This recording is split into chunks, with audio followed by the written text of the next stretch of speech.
Estamos aqui para dar voz ao povo, em defesa dos cidadãos, pela dignidade humana. Todos temos deveres, mas também todos temos direitos. Será que existe justiça? Isto é o povo a falar.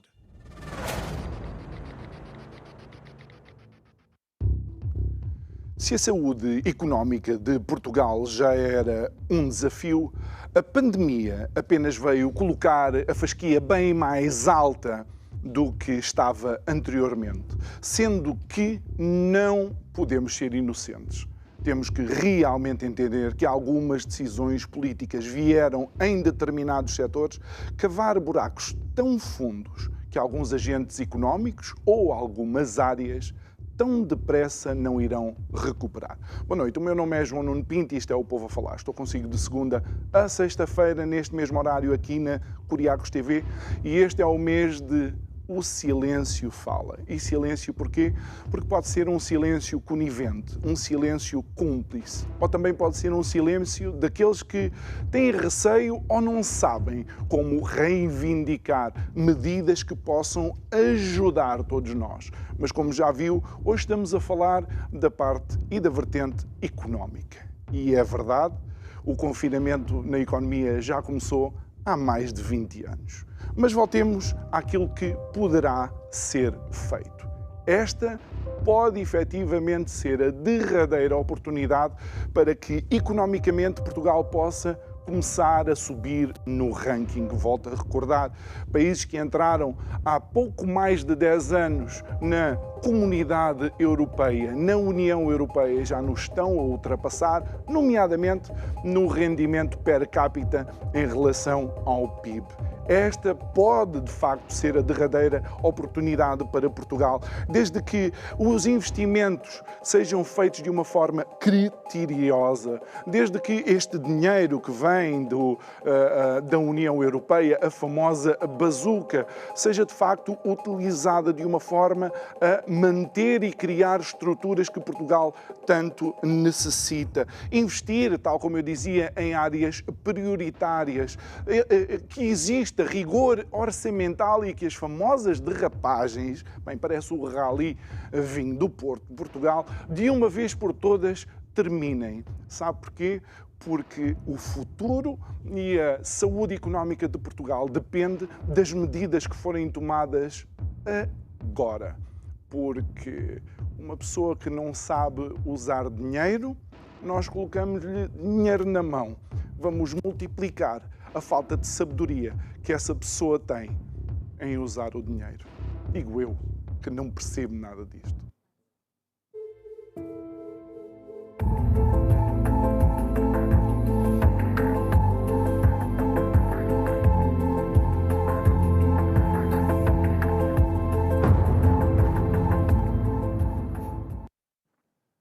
E para abordar esta temática connosco é nosso convidado Pedro Brinca, economista, professor da nova SBE em Lisboa, e relembro também que isto é uma emissão em simultâneo, Curiacos TV Rádio Vida. Uma boa noite aos nossos ouvintes também. E Pedro, realmente esta pode ser uma oportunidade ou a derradeira oportunidade para Portugal começar a subir um pouco mais nos rankings de saúde económica. Em primeiro lugar, agradecer-te a oportunidade de estar aqui contigo, é sempre um prazer, João. Sim, quer dizer, eu acho que nós temos que olhar para este plano de recuperação e resiliência, o Next Gen, Portugal 2030, tudo isto é um conjunto de pacotes e de programas que podem ser a última oportunidade que temos de facto, descolar, mas só será se correr bem, não é? Porque se correr mal, com a ultrapassagem que nós temos tido, todas as outras economias que estavam atrás de Portugal, nomeadamente as economias de leste, e que neste momento, uma a uma, nos estão a passar na variável que é a determinante para a concessão deste tipo de fundos e de apoios, que são precisamente o PIB per capita. Obviamente que se correr mal e continuarmos a cair relativamente a esses países, não será, infelizmente, a última oportunidade. Mas se correr bem e tivermos aqui um conjunto de políticas que consigamos pôr em prática, que alavanquem a economia para um nível de desenvolvimento que nós ambicionamos, um nível de desenvolvimento que esteja mais convergente, mais perto dos níveis das economias mais desenvolvidas da zona euro e da União Europeia, aí sim será a última oportunidade, mas por uma boa razão. Exatamente. Mas creio que a maioria dos economistas e pessoas que têm analisado este fenómeno a fundo e com conhecimento, obviamente, como tu, já vieram a terreiro dizer, atenção, tem que existir medidas a doer. Diz muito da Troika, ninguém gosta desta palavra nem do momento de Troika, mas a verdade é que a Troika veio-nos quase salvar de afogar. Nós estávamos a meses do Estado ficar sem dinheiro para pagar a função pública. Sim, sem dúvida. Eu acho que a Troika deu-nos o enquadramento político e institucional possível para adotar um conjunto de medidas pouco populares que visaram, no fundo, a recuperação da disciplina orçamental.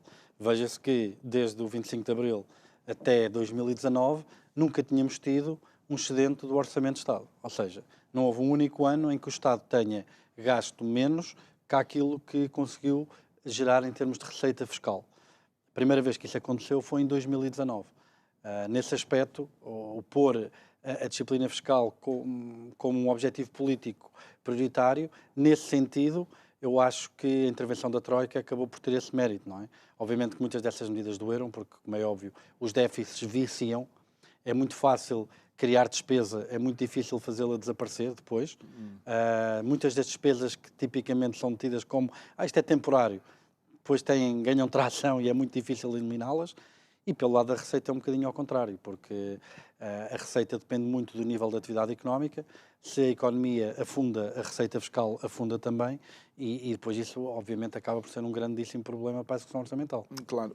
Algo que nós notamos na Troika e porque isto, de facto, tem sido constantemente mencionado como importante para a saúde financeira e económica portuguesa, é o peso do Estado. Ou seja, a Troika veio e impôs cortes na dimensão do Estado, nomeadamente no número de funcionários públicos, mas neste momento já estamos praticamente com o mesmo número de funcionários públicos que existiam antes da Troika chegar a Portugal. Isso cola, e pronto, essa opinião, bem, por um lado, do ponto de vista da academia, da literatura, existe alguma evidência de que, de facto, países com Estados que têm um peso maior na economia tendem a ter uma performance, se calhar, um bocadinho menor. Não diria que é uma evidência robusta e consensual a todos os níveis, mas existem alguns indícios que, de facto, é assim. Mas ainda bem que tocas nesse assunto, porque este assunto está intimamente relacionado até com o próprio plano de recuperação e resiliência, porque uma boa fatia disso vai precisamente para o Estado. E eu acho que a grande maioria disso vai para o Estado. E, independentemente disso ser uma opção política que, obviamente, é passível de ser criticada e comentada, há uma vertente que tem estado ausente do discurso quando se analisa precisamente o facto de todas estas verbas irem para a modernização do Estado. Se nós vamos modernizar o Estado, se nós vamos dotar o Estado de um conjunto de capacidades ao nível digital, de interação, de facilitação, de modernização da interação entre o cidadão e o Estado, também deveríamos dizer de que maneira, e devia ser feita uma análise rigorosa nesse sentido, de que maneira é que esta modernização do Estado leva a uma redução da despesa do mesmo no futuro.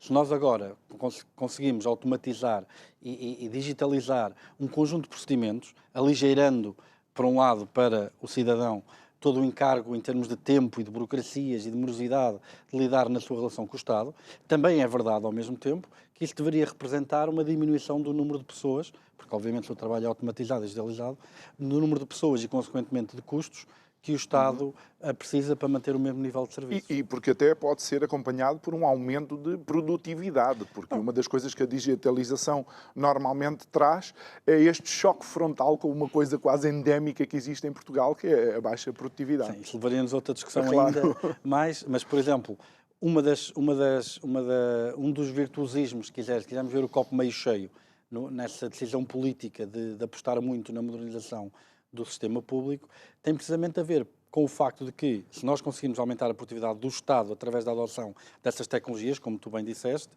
isto pode significar uma menor carga de impostos, cidadãos e empresas e faça com que nós aumentemos a nossa competitividade com os outros países da zona euro. E é interessante, Pedro, só porque recordei-me agora de uma coisa, há quem diga que existem investidores estrangeiros que querem investir em Portugal, mas quando olham, por exemplo, para a justiça em Portugal e para o tempo que a justiça leva para regular conflitos a nível económico, eles preferem investir noutros sítios. Portugal é provavelmente o pior país da Europa para receber uma dívida. Em 2000, passa publicidade, a Intrum Justiça, que é uma empresa que se especializa na cobrança de dívidas, tinha uma publicação até 2018 em que fazia um índice, que era o índice de risco de pagamento. E fazia-o para todos os países da União Europeia. O segundo país com maior risco de pagamento, aquilo era um índice que ia de -2 a 2, sendo que 2 era o melhor score, -2 era o pior score. O segundo país com mais risco de pagamento tinha um score de -0,8, se não estou em erro, que era a Grécia. O pior era Portugal com -1,6. Cobrar dívidas em Portugal é extraordinariamente difícil. Nós ainda somos pior que a Grécia. Não, mas não é pior que a Grécia. Nós somos pior que toda a gente por uma larga escala na parte de cobrar a dívida. E isto parece uma parte pequena, mas não é. Porquê? Porque nós temos um tecido empresarial muito assente em pequenas e médias empresas, com microempresas, pequenas de pouca dimensão, com poucas disponibilidades de tesouraria, em que o risco de cobrança pode levar precisamente a um conjunto de falências em cadeia. Eu tenho um caso familiar, por exemplo, de um tio meu que tinha uma empresa de congelados, distribuição de congelados, quer dizer, e a empresa foi à falência na altura da crise. Como é que se leva uma empresa de distribuição de congelados à falência? Não é fácil, não é? Porque a pessoa recebe os pedidos nos supermercados, nos lares, do peixe, da carne, quer dizer, do peixe, aquilo era maioritariamente peixe. Claro. Vai-se à lota, compra-se o peixe e distribui-se com umas carrinhas, quer dizer, aquilo não... Ou seja, nem tem que ir ao mercado, porque o mercado já ia ter com ele. Pronto. O que é que aconteceu com a crise? Os lares, os supermercados, etc., começaram a atrasar nos pagamentos e depois aconteceu ao motivo aquilo que acontece a muitas empresas em Portugal, que é os seus fornecedores de serviços são empresas grandes, com gabinetes jurídicos próprios, em que o custo de litigação, o custo marginal de litigação, quanto é que custa meter mais de um processo, é essencialmente zero, porque eles têm gabinetes jurídicos próprios, mas os clientes dele são um conjunto de microentidades. O que é que acontece? Para o meu tio, o custo de meter um processo em tribunal para cobrança, mesmo que ela fosse imediata, mesmo que não fosse uma questão só do tempo, fosse só uma questão financeira, é elevadíssimo. Sim, porque vai comer margem de lucro, vai... Todas as taxas de justiça, quer dizer, tudo isso, e para além de que corre o risco de, chegando ao fim, não receber nada na mesma, não é? Como acontece muitas vezes. E o que aconteceu foi que, lá está, o meu tio tinha fornecedores que tinham um grande peso, eram empresas grandes com gabinetes jurídicos próprios, que era muito fácil meter o meu tio em tribunal para cobrança de dívida, mas o meu tio não conseguia, nem tinha disponibilidade financeira nem capacidade para meter 30, 40, 50 clientes em tribunal, porque não tinha gabinete jurídico próprio e o custo de litigância é muito elevado, não é? O que é que aconteceu? Essas empresas vão à falência não porque não acrescentem valor, e este é que é o grande drama. Estas empresas desaparecem não porque não tenham um modelo de negócio que criam bem-estar e valor. Existe bem-estar associado ao facto das pessoas não precisarem de ir, por exemplo, a Aveiro, buscar 1 quilo de polvo, não é? Poderem ir à mercearia da aldeia. Ou seja, esta empresa, como a do meu tio e de muitas outras, criam valor para a economia, criam emprego, mas vão à falência porque temos este problema aqui em crise, geram-se uma catadupa de falências entre microempresas por causa dos riscos de pagamento. E isso leva-nos para... E o Estado é um dos maiores prevaricadores, aliás. O Estado, os atrasos no pagamento, e já não estamos a falar só dos prazos contratados. É verdade que em Portugal o prazo contratado de pagamento é maior que o normal. Mas se cumprirem, é um acordo entre duas partes que gerem a liquidez própria com base naqueles prazos de pagamento acordados. O problema é que não se fica por aí. Não só o Estado, que tem um peso grande em Portugal, como sabemos, é um dos que paga mais tarde, é também daqueles que depois viola mais em termos do prazo acordado. Não é fácil. Realmente são os ingredientes para que a coisa corra mal. Não é preciso ser nenhum gênio da lâmpada para chegar aí. Mas isto é importante porquê? Porque muitas vezes quando olhamos para a economia e para aquilo que todos desejamos, que é realmente saúde económica para o Estado, de uma forma geral, para todos nós, não é?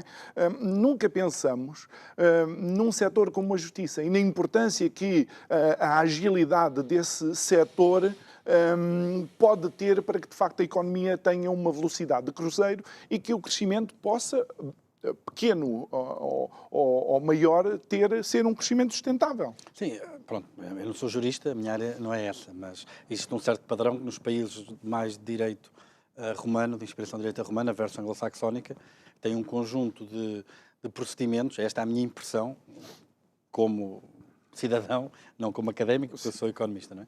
Mas que de facto, nesses países com sistemas jurídicos próximos dessa matriz, que existe uma morosidade maior, existe um peso processual também mais intenso, o que retira a tal agilidade que é tão necessária e rapidez aos negócios. Bom, e Pedro, então como economista, e sei que nos trouxeste também aqui alguns quadros que nos podem ajudar a enquadrar aquilo que tem sido a realidade, eu queria dizer pós-pandémica, mas nem isso podemos ainda dizer. Como é que tem sido sentido a pandemia em termos da economia mundial? Bem, a pandemia, houve um momento inicial, não é? Parece que já se passou assim muito tempo e que nós já estamos habituados às máscaras e aos confinamentos e às restrições das liberdades individuais, mas, quer dizer, estamos nisto há um ano e tal, não é? Em 2020 havia um conjunto de previsões para a economia, no princípio de 2020, que obviamente que depois não se vieram a verificar. E mesmo durante 2020 houve ali uma incerteza muito grande. Será que vamos ter segunda vaga? Não vamos ter segunda vaga? Depois acabámos por ter segunda e terceira e seguintes. A vacina chega, a vacina não chega. Tudo isto gera incerteza, tudo isto gerou grandes problemas para todas as economias em geral. Houve umas que tiveram melhor performance que outras. Países subdesenvolvidos sem tantos meios para combater a frente pandémica de uma forma mais determinada, obviamente, também têm sofrido bastante mais em termos de letalidade. Existe uma heterogeneidade grande na maneira como os países têm sofrido isto, apesar de todos esperarmos que com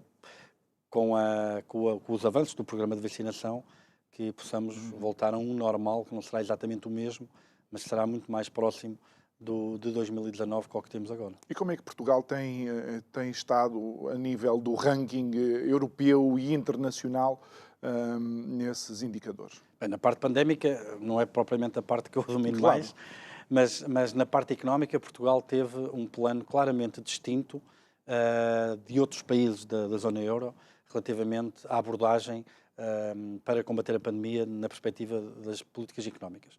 E aí eu chamo o primeiro quadro para os ouvintes e os telespectadores nos poderem ver.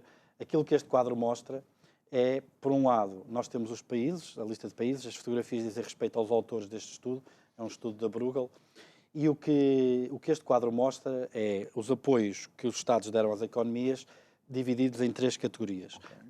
A ajuda imediata orçamental, a fundo perdido, se quisermos. São ajudas de Estado à economia que têm consequência orçamental, que é a primeira coluna.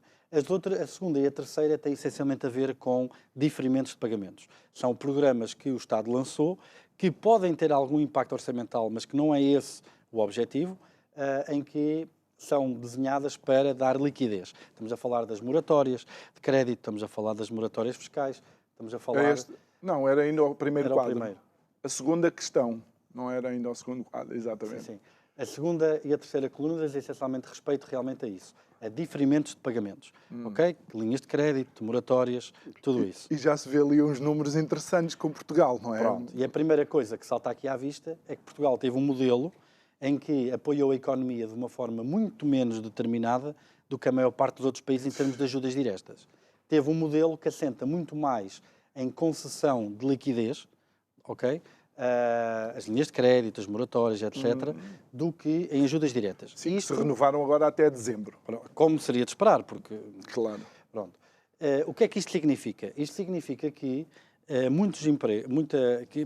basicamente, dar liquidez resolve o problema da liquidez, não é? Ou seja, claro. Eu tenho uma empresa, tenho um conjunto de prestações bancárias que tenho que pagar todos os meses, não estou a ter receita e então o Estado abre uma linha de crédito ou suspende um conjunto de obrigações financeiras em conjunto com os bancos e então dá-me essa almofada, não é? Dá-me esse fogo Mas isso é empurrar com a barriga, não é?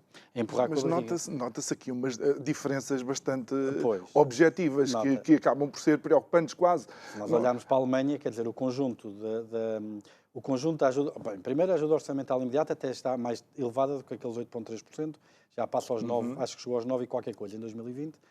Portugal terá aí entre 3 a 4 vezes menos, não é? Exato. Nas ajudas diretas. Portugal tem um problema de competitividade.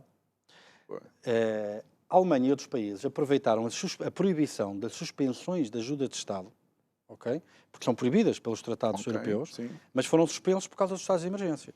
E esses países aproveitaram essa suspensão para injetar muito dinheiro nas empresas, baixando-lhes os custos de capital e aumentando-lhes a competitividade. No caso de Portugal, nós escolhemos não o fazer. O que vai levantar dúvidas sobre a capacidade que estas empresas têm, que já tinham problemas antes de competitividade, em competirem no mesmo mercado no futuro. Existe uma razão pela qual estas regras são proibidas em termos normais. Elas são proibidas em termos normais para não distorcer a competitividade entre as diferentes áreas através das políticas fiscais, não é? Através de ajudas discricionárias. Se quiseres voltar ao quadro, já sabes. Sim, eu chamo, não se preocupem. Outra coisa que me chama a atenção é realmente ali aqueles 5,5 nas garantias de liquidez. Agora, que eu não consigo ver, aquele sou eu. Exatamente, 5,5 outras garantias de liquidez, quando vejo, por exemplo, a Alemanha com 24,3. A ajuda não só foi muito mais massiva do que noutros países do que em Portugal, como, para além disso, foi muito mais enviesada para resolver o problema da liquidez, quase que ignorando um bocado o problema da solvabilidade. Porque eu, se tiver um negócio e o Estado me disser não pagas hoje, pagas amanhã, eu continuo a ter que pagar. Exatamente. Eu continuo a ter que pagar. E o que acontece é que a minha empresa, todos os meses, está a perder valor. Está a perder valor porquê? Porque aumentam os encargos, aumenta a dívida acumulada que eu tenho, mas não entra a receita, porque a porta do meu restaurante está fechada, porque a minha empresa não está a operar de forma livre. Okay? E isto vai trazer problemas para a frente. Não é à toa que as moratórias foram estendidas para lá de setembro. Porquê? Porque nós percebemos que a economia ainda não está em condições de, acabando as moratórias e as empresas passarem a ter que responder perante toda a dívida acumulada que tiveram nos meses em que não puderam operar como deve ser, se vão estar em condições de não fechar, se vão estar em condições de evitar a destruição de emprego e que, no fundo, é isso que irá depois determinar qual vai ser a velocidade da recuperação. Quanto mais destruição de emprego e de empresas houver, não é? Mais lenta será a recuperação, porque estas pessoas vão ter que encontrar novos trabalhos, vão ter que aprender a integrarem-se nesse novo ambiente de trabalho, novas empresas vão ter que abrir para... ou outras empresas vão ter que contratar pessoas. Quer dizer, todo este processo demora tempo e a recuperação será muito mais lenta. Eu acho que foi, na minha opinião, uma aposta errada do Governo de apostar no modelo mais de empurrar com a barriga do que mostrar um apoio determinado, por uma questão normativa, moral, se quiserem, e por uma questão até, mais económica, de ciência. A parte moral, por uma razão simples, quer dizer, muitas destas empresas fecharam. Quer dizer, eu se tiver uma discoteca, eu fecho-a, não é por mim, ela por mim está aberta. Eu fecho-a em nome da saúde pública. Para proteger a saúde de todos, eu tenho o meu restaurante, tenho a minha discoteca, tenho o meu cabeleireiro, condicionado. Mas depois sou eu sozinho que estou a pagar esse esforço em nome de todos. Porquê? Porque não tenho a ajuda direta da parte do Estado para uma situação que até é temporária. Okay? E depois temos que, impávidos e serenos, ouvir, por exemplo, este caso de que a TAP vai pagar os salários ou os subsídios à Ground Force. E, mais uma vez, com o devido respeito pelos trabalhadores, nós estamos a falar de opções. Parece que, de facto, uns são filhos e outros são enteados. Isto faz com que, de facto, mesmo quando acabe, eventualmente, a pandemia, a economia ainda tem um largo caminho a percorrer. Há aqui várias nuvens no horizonte da recuperação, como eu escrevi no Jornal de Negócios, na última coluna. E a segunda vem no encadeamento da primeira, que é, nós apostamos num modelo de moratórias, de endividamento das empresas e das pessoas para gerir a crise. E depois o que é que acontece? Este crédito vai ser pago ou não vai ser pago? E agora pedia para mostrarem o gráfico número 2. E aquilo que temos aqui no gráfico número 2 é um estudo precisamente sobre o impacto de todo este acumular de dívida, que foi o modelo que o Governo escolheu, como forma mais predominante de apoio à economia, no crédito mal parado. Okay? E temos aqui duas abordagens para ver o impacto. Nós temos aqui, ali naquele gráfico, no eixo do X, temos os diferentes países. Portugal tem uma coluna cinzenta a assinalar. Ok. No gráfico dos Y temos a capitalização e as provisões dos bancos para lidar com o crédito mal parado. E aquilo que nós vemos, por exemplo, para Portugal, e há países piores que nós, é que se, e vamos focar agora nas linhas amarelas, se entre 0% e 50% dos empréstimos em moratória se tornarem crédito mal parado, aquilo que nós vemos é que o crédito mal parado em Portugal pode ir dos 75% ou dos 60% a mais de 100% de todo o capital dos bancos e provisões que foram constituídas para o efeito. Ok? A banda amarela dá-nos esse intervalo entre 0% e 50% dos empréstimos em moratória. Daí o facto da banda amarela estar acima da banda... As bandas vermelhas é uma abordagem alternativa. Ok. As bandas vermelhas, que é um cenário de previsão, o que é que vai acontecer aos bancos se de facto aumentarem o crédito mal parado, e responde à pergunta, quanto é que aumentará? E em vez de pensarmos, ok, entre 0 e 50 dá este cenário. Se em vez de fazermos isso, olharmos para as crises anteriores e percebermos de que maneira é que o aumento do crédito mal parado está associado à profundidade da recessão, nós temos ali aquele cenário. E aquele cenário, que é aquilo que nós chamamos de abordagem B, com base em padrões históricos, olhando para trás, ver tipicamente o que é que acontece quando o PIB cai X%, mostra-nos que, de facto, o cenário de nós termos os bancos com, basicamente, uma capitalização negativa é bem real e pode-nos arrastar para uma nova crise financeira em Portugal. Ou seja, nós corremos o risco de termos que estar a recapitalizar com depois a banca. com as consequências depois que haverão para o Orçamento de Estado. Ou seja, uma das razões, e esta era a segunda razão que eu estava a dizer, que não a normativa, mas que de política económica, que eu acho que foi uma opção errada, de ter uma aposta tão modesta no apoio direto, é que isto pode depois ter consequências, primeiro, diretas, através da diminuição da receita fiscal, de todo o emprego e empresas que são distribuídas. Segundo, indiretas, por causa de todas as prestações sociais e apoios que daí advirão com o aumento dessas variáveis. E em terceiro, pela fragilidade que isto pode significar, estas falências, para o sistema financeiro se aumentar o incumprimento de forma determinada. Por isso, eu percebo que Portugal tenha um trauma com a questão orçamental, mas é um trauma que foi adquirido através de um conjunto de políticas erradas que levámos no passado e que levaram a essa deterioração. Se houve algum momento em que fazia sentido, aí sim, usar a dimensão orçamental para suster a economia, era agora. E eu acho que está errado nós não fazermos aquilo que está certo agora, porque no passado fizemos aquilo que estava errado. Quando, até, temos, do ponto de vista institucional europeu, a boa vontade de, em 2019, termos tido um superávit do orçamento. Exatamente. Num contexto em que a maior parte da dívida pública portuguesa está institucionalizada, porque é muito, em boa parte tida pelo Banco Central Europeu, o Banco Central Europeu, através... Está outra vez a comprar dívida. Exatamente. Nós temos essa boa vontade institucional. Quer dizer, para mim não me fez qualquer sentido Portugal não ter uma aposta firme, determinada, através do Orçamento de Estado, para combater esta crise. Apoios bem mais robustos e mais diretos. O futuro dirá, seria a partir de setembro, com o fim das moratórias, agora foi estendido até dezembro. Quando acabarem as moratórias, as empresas parece tiverem que vamos andar, acrescentando pavio ao pavio que já está... é uma bomba relógio que todos temos medo de ver como vai acabar. Muito bem. Nós vamos aproveitar este momento agora para ir até aos nossos direitos e deveres e depois regressamos para a nossa conversa. Até já.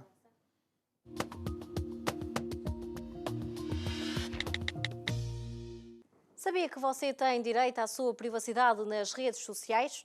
Hoje em dia é comum partilhar imagens e fotografias pessoais que circulam por toda a rede. Mas existem situações que são consideradas crime. Sabe quais são?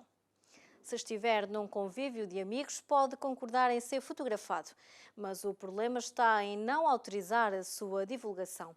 Assim, é considerado crime se a imagem captada tiver sido contra a vontade do fotografado ou se a imagem é usada contra a vontade do mesmo. No caso em que a pessoa for fotografada ao lado de uma figura pública e esta imagem for publicada, há que perceber se a foto individualiza a pessoa. Caso contrário, é uma imagem de acesso público. E no caso das crianças, também elas têm o direito à reserva da intimidade, da vida privada e à proteção dos seus dados pessoais. Lembre-se, o direito à privacidade pertence a todos.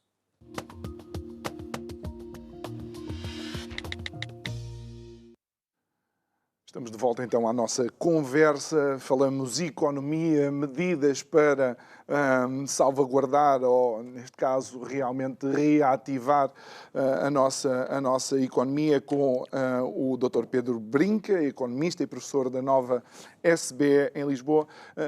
Pedro, ontem Christine Lagarde, que é presidente do BCE, deu uma conferência de imprensa. O BCE está outra vez a comprar a dívida.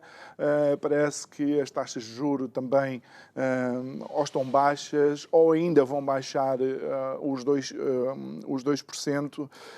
Isto só vem acentuar a má decisão ou as más escolhas por parte da tutela para ajudar a economia. Sim, ou seja, quando nós estamos num plano europeu em que, como mostrámos no quadro, uma boa parte dos países que são aqueles que, do ponto de vista de número, têm mais peso na União Europeia, escolheram um conjunto de políticas de apoio à economia muito mais fortes, há sempre um risco, quando temos uma aposta orçamental elevada. Para além da questão da sustentabilidade da dívida, que, como tu disseste bem, acaba por não se pôr muito, porque ainda agora há um reforço do apoio institucional do Banco Central Europeu à dívida, há a questão da inflação, não é? Porque a inflação acaba por ser o travão natural. Se nós pudéssemos sempre endividarmos até ao infinito para apoiar a economia, quer dizer, era muito fácil. O que acontecia, não é? Era o que acontecia. Aliás, era o que se fazia antigamente, mandava-se imprimir moeda Alemanha, e pronto. Sim, na Alemanha, por exemplo, no período entre guerras, por causa das compensações de guerra, aquilo que chegámos a ter foi uma inflação de 30.000%, em que as pessoas pagavam uma cerveja antes de a beber, porque no fim de a beber ela ficava mais cara. Pois, e isto não é má andota, isto era mesmo assim. É real. Eu cheguei a viver na Argentina e de manhã as coisas tinham um preço e à tarde já tinham outro. Pronto, obviamente que aqui não está nem remotamente parecido nada disso em causa, mas está em causa a questão de que pode haver... A inflação acaba por ser o limite a este tipo de estímulos, porque basicamente quando há um estímulo muito forte, se não houver uma capacidade da economia para produzir de acordo com isso, o que vai acontecer é que há mais dinheiro para comprar os mesmos bens, o preço sobe. Tão simples quanto isto. A inflação na Europa tem estado relativamente modesta se comparada, por exemplo, com os Estados Unidos, e aqui pedia para mostrar o terceiro grau, que diz respeito precisamente às estimativas sobre a taxa de inflação há 10 anos nos Estados Unidos, e já se vê que ela está bastante acima dos 2%, que tipicamente é o valor de referência que despoleta nos bancos centrais uma resposta mais musculada, que implica necessariamente um aumento das taxas de juros. Na Europa, a resposta orçamental não foi tão forte como nos Estados Unidos, nem de perto nem de longe. Os Estados Unidos tiveram uma intervenção orçamental para suster a economia de níveis históricos que nós não chegámos nem sequer a cerca de metade na Europa. Por isso, as perspectivas de inflação na Europa são mais baixas, mas elas existem. Okay? Mas elas existem. E todos estes planos que nós estamos a falar, de apoio orçamental, o NextGen, os planos, os PRRs, etc., correm este risco, porque têm um desfazamento temporal desde o anúncio à execução grande, de entrarem nas economias, precisamente quando as economias já saíram da crise, e exercer um poder muito forte sobre o nível de preços. Okay? As empresas já não estão em baixa, as economias podem estar muito próximas da sua capacidade de produção e depois ter este estímulo orçamental a bater precisamente quando a economia está perto do seu potencial, pode gerar um efeito inflacionário. Portugal, curiosamente, neste contexto, está muito bem, porque uma aposta menos determinada do ponto de vista orçamental no apoio à economia também teve o mérito de nós termos níveis de inflação abaixo daquilo que estamos a observar no resto da zona euro. Mas o problema é que o Banco Central Europeu, quando vai desenhar as suas políticas monetárias, não vai olhar para a taxa de inflação em Portugal, vai olhar para a taxa de inflação de toda a Europa. Pedro, desculpa-me só utilizar, isto de facto é uma anedota, mas esta da inflação parece aquele senhor que tinha um burro e o burro realmente gastava-lhe muito dinheiro a comer palha. Entretanto, ele decidiu deixar de dar palha ao burro. Passado um tempo, o burro morreu. O vizinho viu, então, o seu burro morreu. Sim, agora que estava a aprender a não comer é que ele morreu. Quer dizer, esse foco em determinadas contenções e determinados números pronto, é válido, são escolhas, mas isso não se reflete na vida dos portugueses e das empresas, não é? No dia-a-dia das pessoas, pelo menos na sustentabilidade das famílias e das empresas. Não, e aqui acho que foi uma aposta claramente errada, porque essa contenção orçamental que teve um impacto, como tu dizes e bem, na vida das pessoas por falta de ajuda, não é? Muitas vezes, até pior que isso, pela má execução dos programas, porque o dinheiro não chegava a tempo. Havia uma carga burocrática muito grande. Houve queixas da bastonária da Câmara dos Técnicos de Contas, da Ordem dos Técnicos de Contas, várias individualidades e representantes das associações industriais, presidente da CIP, se queixaram de que muitas das medidas, o maior problema que elas tinham até eram toda a burocracia envolvida para aceder a essas ajudas. Mas o que é certo é que essa boa vontade, esse sacrifício que foi feito, ao não apoiar as pessoas e as empresas de uma forma mais determinada, teve, obviamente, a boa parte de não gerar grande inflação em Portugal, mas que se ela for gerada no espaço da zona euro, nós vamos na mesma ser prejudicados por uma política monetária contracionista por parte do Banco Central Europeu, porque eles desenham a política monetária para a zona euro como um todo e não são para o Portugal. Ou seja, ser bom aluno aqui acaba por nem sequer compensar, na minha opinião. Nesse aspecto, acho que foi uma política errada, que eu acho que nos vai trazer grandes prejuízos e que haver, principalmente quando houver o real phasing out de todas as moratórias e todos os programas de apoio de diferimento de pagamentos, sem grande retorno em troca. Muito bem. E quando olhamos para aquilo que é necessário fazer, obviamente, isto podíamos começar agora outro programa, não é? Mas, de facto, algumas das decisões que têm que ser tomadas são decisões que vão determinar o futuro da nossa economia. E, por exemplo, não sei se vem no PRR ou se não vem no PRR, um dos grandes investimentos são 100 milhões de euros para a renovação, creio que é só 100 milhões de euros, para a renovação da rede ferroviária nacional, quando foi identificado que a CP está a suprimir determinados comboios porque tem falta de maquinistas. Estas escolhas, estas prioridades, isto é para votos. Somos capazes, os políticos são capazes de implementar uma política a 10, 15, 20 anos, mesmo sabendo que pode não calhar na tutela de um partido deles. Isto mistura muita coisa. Começar pelo fim. Okay. Um dos segredos para o sucesso da Irlanda foi que, de facto, nos anos 90, houve um acordo com os principais partidos que faziam parte daquilo que se poderia chamar do arco da governação, em manter um sistema fiscal, por exemplo, que fosse estável durante 20 anos. Isto levou a um colapso dramático da incerteza e, obviamente, a uma entrada, não foi só por isso, não é? Mas sim, também há questões aqui de taxas de impostos muito baixas, etc. Sim. Mas isso foi um dos fatores que leva à diminuição da incerteza. Que a Apple está lá. Mas isso foi um dos fatores que levou a uma diminuição dramática da incerteza. E, obviamente, que quem é investidor e pensa assim, eu hoje pago 10%, amanhã posso estar a pagar 20%, depois posso estar a pagar 25%, depois posso estar a pagar 15%. Quer dizer, a incerteza afasta o investimento, não é? E isto foi uma das coisas que nós em Portugal nunca conseguimos ter, foi alguma estabilidade ao nível do enquadramento, por exemplo, fiscal e outros institucionais, mas, por exemplo, o fiscal, esse é um. Depois, relativamente à questão do PRR e das máquinas de comboio e da rede, há aí duas coisas que eu gostava de dizer. A primeira é que isto não é nada de novo, não é? Quer dizer, nós já tivemos situações em que, por exemplo, comprámos um conjunto de comboios para andar a 250 km/h, mas não tínhamos depois a rede para eles andarem. E que depois... Os carris não eram suportavam. E depois vieram-nos dizer, tal, mas isto quando nós vamos agora ter aqui um plano de intervenção em que, de facto, vamos capacitar as linhas para os comboios poderem andar a mais de 200 km/h. Pois está bem, mas é que, segundo esse plano de intervenção, quando as linhas estiverem prontos, os comboios já não têm autorização técnica para estar a circular porque já têm mais do que X anos. Quer dizer, há estas trapalhadas que nós sabemos, são endémicas e que revelam, se calhar, alguma falta de maturidade ainda democrática que Portugal tem relativamente à responsabilização, que acho que existe uma cultura muito ainda pouco desenvolvida de responsabilização e de accountability por parte da função pública. Nós vemos isso em muitas circunstâncias. Acho que está a mudar, mas realmente a uma velocidade muito menos do que a desejada. Por outro lado, também é verdade que desde o princípio da década de 2010, por via também, obviamente, de um conjunto de restrições orçamentais, Portugal tem tido um investimento público muitíssimo abaixo daquilo que seria desejável ou necessário até para manter as infraestruturas que tem. O que nós temos observado nos últimos 10 anos é uma degradação progressiva das infraestruturas públicas em Portugal. O investimento que se fez não foi suficiente para manter. Não se expandiu e, pelo contrário, perdeu-se a qualidade das infraestruturas. Obviamente que uma coisa é a Renfe, que é a rede, Ferroviária. a empresa que gera as redes ferroviárias.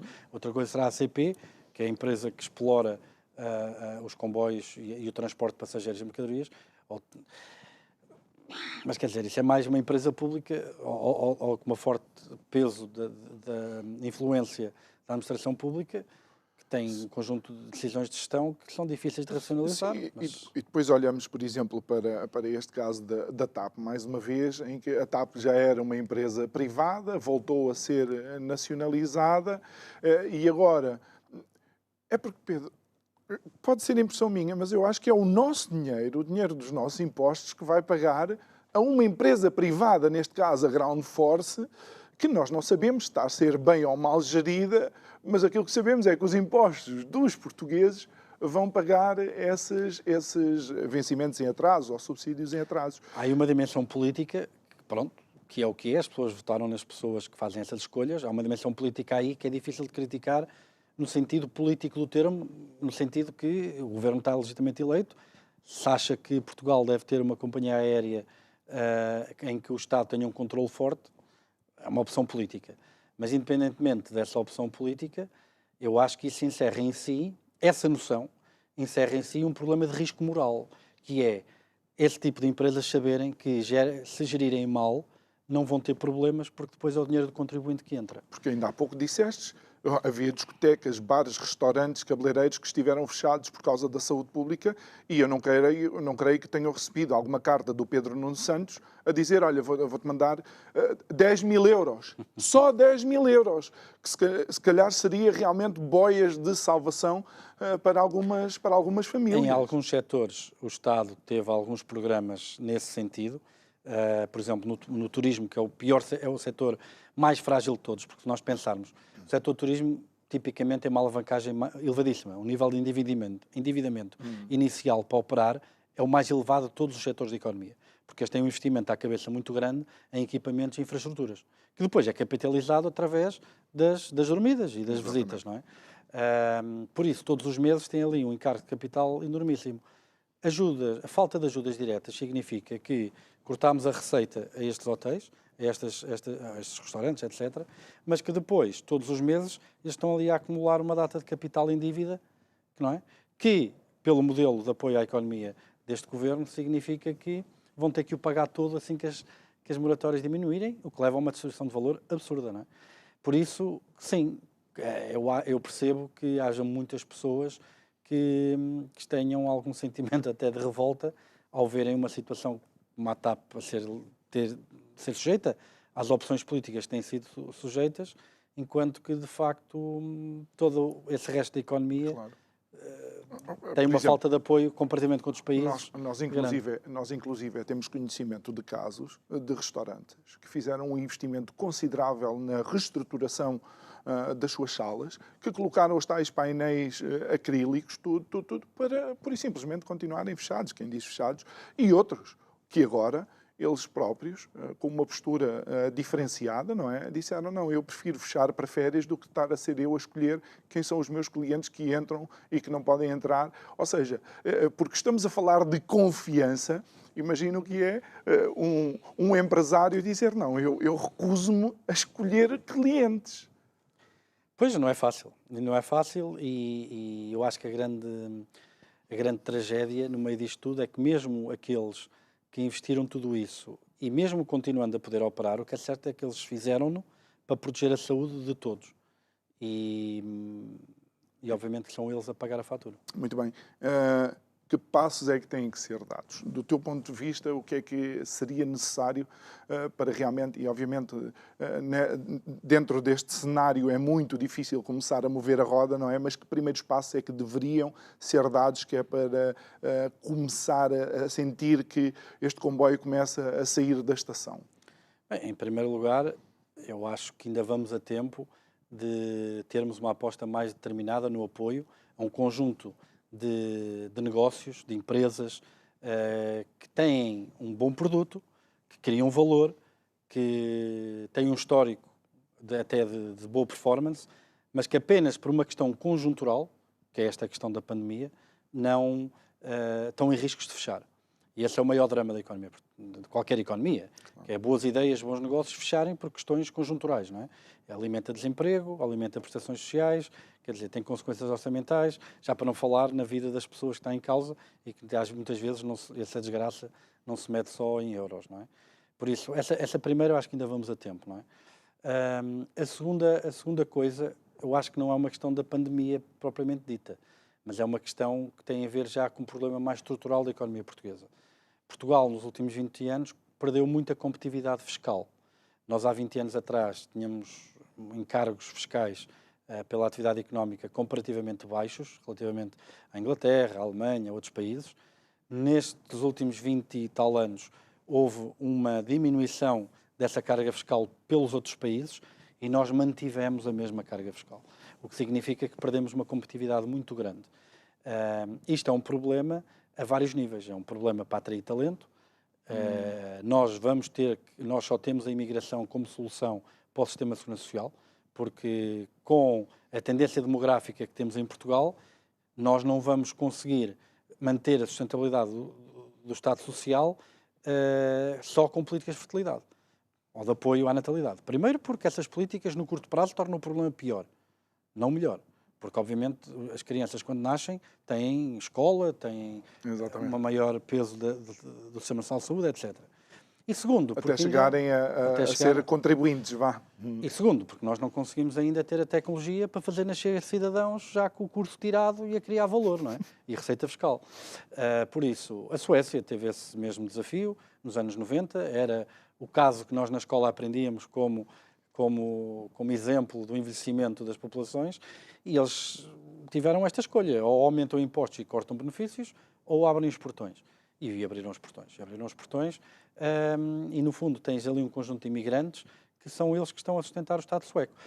Com uma grande diferença: aqui eles têm um mercado de trabalho atrativo, com níveis de remuneração elevados, que as pessoas querem ir para lá. Nós, por exemplo, quando tivemos alguns refugiados alocados a Portugal, uma das coisas que eles fizeram foi, muitos deles, foi fugir para a Alemanha. Assim que puder. Pronto. Aliás, eu estive na Suécia, eu tive familiares na Suécia, tenho-os na Noruega. Eu estive na Suécia, se não estou equivocado, em 89, 90, e já há comunidades turcas e cipriotas em quantidade, mas todos devidamente já incorporados no mercado de trabalho, e os filhos nas escolas, cidadãos suecos de pleno direito. Essa é outra questão. Portugal tem um histórico muito mau de integração de imigrantes, principalmente aqueles menos qualificados. Nós tivemos, de facto, um conjunto de pessoas que vieram das ex-colónias para Portugal pós 25 de Abril, em que, de facto, nós não tivemos a melhor capacidade de criar estruturas para que eles pudessem escapar a um conjunto de situações de pobreza, mas também é verdade que nessa remessa vieram muitos quadros médios e administradores que vieram reforçar alguma necessidade que havia em Portugal. Aliás, a minha família vivia em Moçambique, na altura do 25 de Abril. Eu tenho sangue retornado, se quiseres. Nós somos dois. Tenho sangue retornado de Lourenço Marques, na altura, hoje Maputo.